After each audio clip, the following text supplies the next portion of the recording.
All right, so all this fuss going on right now between all these guys about the Hardcore and the Thunder ZN Pro-M. Definitely a significant difference, especially in the heat. This ball is going to be better no matter what. These balls are going to be eerily similar to something like a Thunder Advance or Trump's microcell technology that they had back in the day. If you guys remember that stuff, you were around for that. And then this is going to be a standard single layer ball. I consider this to be a multi-layer ball because it hits just like a multi-layer ball that was once banned. But there's all this hubbub going on right now. Oh my gosh, they're hitting this, they're hitting that. Honestly, I don't think it really matters. If you're hitting the same ball for every video, then you're showing consistency across the board that way. I have a decent bit of hardcores in here. I'm not gonna lie, call me the hardcore hero. I don't care. It's hot here in Missouri and it gets very humid, and these balls still carry well, especially considering the fact that we hit on baseball fields. It seems like more times than not sometimes. This ball just honestly, it looks a little more pleasing for the camera than a regular Pro-M. This ball might sneak over the fence, one hop the fence, as to where the regular Pro-M is gonna come up sometimes 20-ish feet short. There's certainly a difference in distance, a difference in exit speed. Everybody's kind of got their own opinion on that stuff.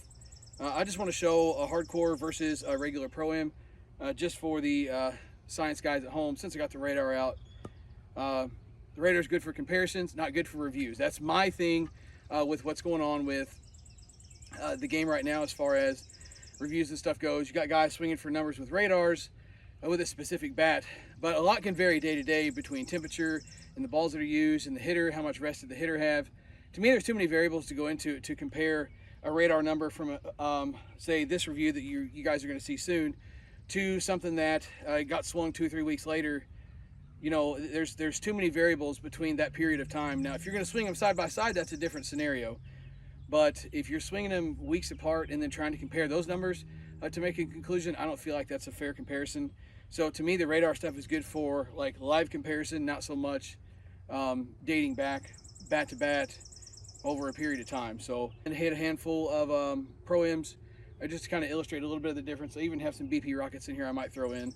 Most of the mix of the balls that I have for my videos is Thunder ZN Pro-Ms and Thunder ZN Pro-M Hardcores, Evil BP rockets, and there is some Classic M's and 44-400s mixed in here as well.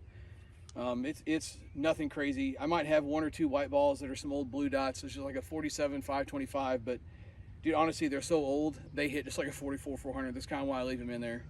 I got nothing to hide here. I'm not trying to sell you bats because I'm going to tell you something sucks.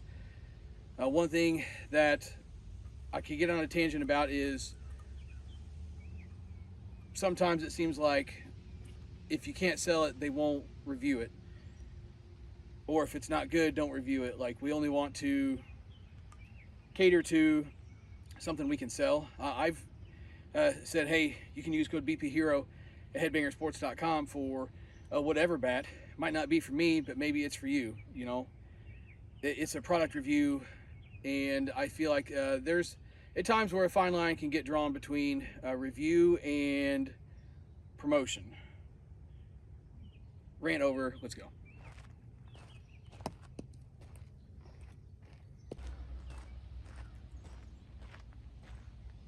Start things off with a handful of Thunder ZN Pro-Ms. 80-ish degree day, been raining on and off. It's pretty freaking humid out here. My glasses are starting to fog up. That's how freaking humid it is. Hitting a Louisville Slugger Genesis. This is the 13-inch full ounce model, 60-ish swings on it.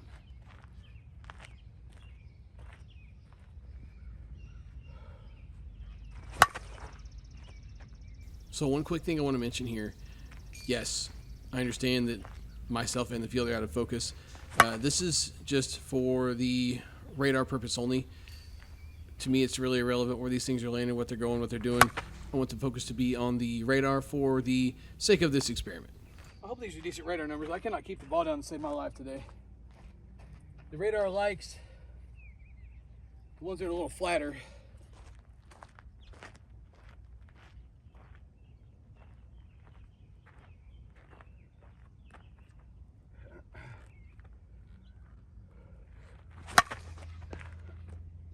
is going to be a significant difference, I bet.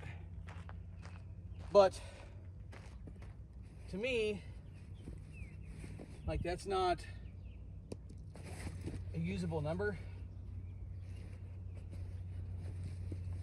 And I guess some of that depends on like the level you play at too, because playing D some places that might be a hit. Playing D at a higher level, you know, on turf or basically anything C and above, that's a guaranteed out. Again, why I feel like radar numbers are useless. Like, oh cool, you hit it however fast that was, you're out. Why does that matter?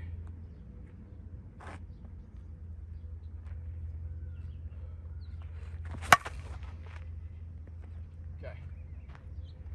Tune up some hardcores here. And I do feel like a bit of a tinfoil hat theory here. I do feel like the hardcores cut a little better because they're a little bit softer than a Pro-M, regular Pro-M. So because they're softer, they kind of grip and spin off the bat a little bit better. Tinfoil hat theory, don't have proof on that, but that's what my mind tells me.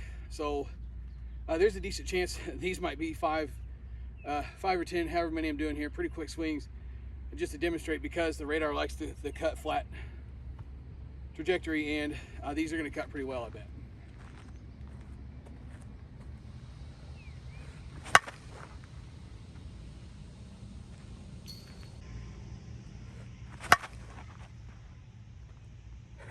Out of balance, missed it. I bet it's still better than the Pro-M.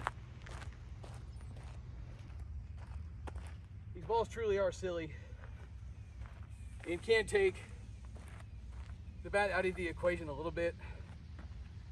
But like I said, I'm not out here to prove nothing. The durability of the ball in the heat and in general, I'm going to keep using them. I have nothing to prove by not using them or saying, oh my gosh, that's all he hits. What up, lightning bug?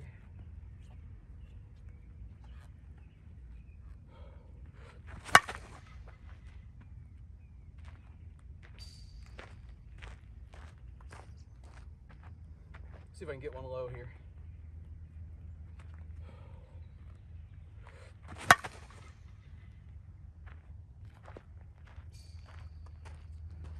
All right, we'll top it off with some Evil BP balls. I really like these two, do well in the heat, and they don't absolutely kill your bats. This is a 48 core 450 compression ball, a little bit lighter than a normal ball, so it's going to fly a little bit better. The 48 core might scare some people, but the higher the core, the less time it spends on the bat. So you combine the higher core, meaning it spends less time on the bat, and then combine that with the lighter ball, it's more of a sharper, quicker blow onto the bat. Also means the ball's going to carry better. These are not as hard on bats as people think they are. They do fly pretty well. Again, it's not a tryout video. It's not sales promotions. It's reviews. It's what I use. Been using them for years.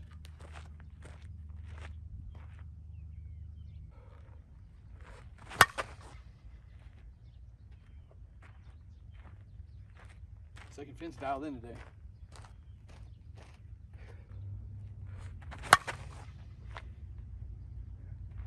Well, if anything, you get a distance showcase. I cannot keep the ball down to save my life today.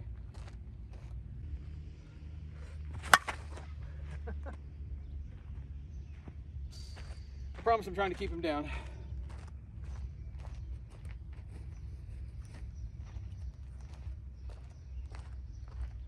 Been working a lot to eliminate some of the chop in my swing. I feel like is why we're seeing a little more elevation here. Let me make a deliberate attempt to keep this down here.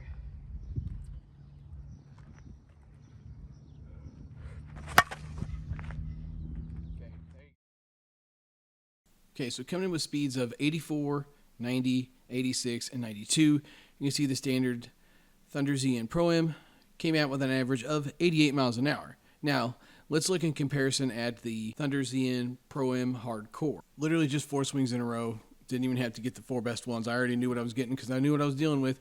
94, 95, 93, and 96 for an average of 94.5 miles per hour. Now you might be thinking, oh my gosh, not a very big sample size, blah, blah, blah, blah. The difference in these balls is so dramatic, I didn't need but a handful of swings just to be able to give you a quick illustration of how significant the difference between these two balls is. Alright, so there you have it, guys. Yes, I realize that I should have fixed the focus here since I am just now rambling and out of focus. Sorry, I'm a new guy. First YouTube video ever here. Forgive me. Broke off to talk about the radar numbers and stuff because my radar doesn't audibly give me that stuff.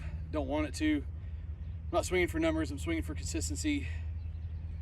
But there's your comparison of the Thunder ZN Pro-M, mixed in a few BP rockets as well. Like, I don't know. Some people just want to complain about stuff. And honestly, I don't mind. There needs to be more of people being called out in the industry. I will say that. And kind of being held accountable and kept honest. But at the end of the day, if somebody's using a bag full of hardcores or a bag full of this or a bag full of that, as long as they're using them to review each bat, I don't see the harm. But again, if we're skewing the lines of promotion and review, we can't see what balls they're using. We have to assume.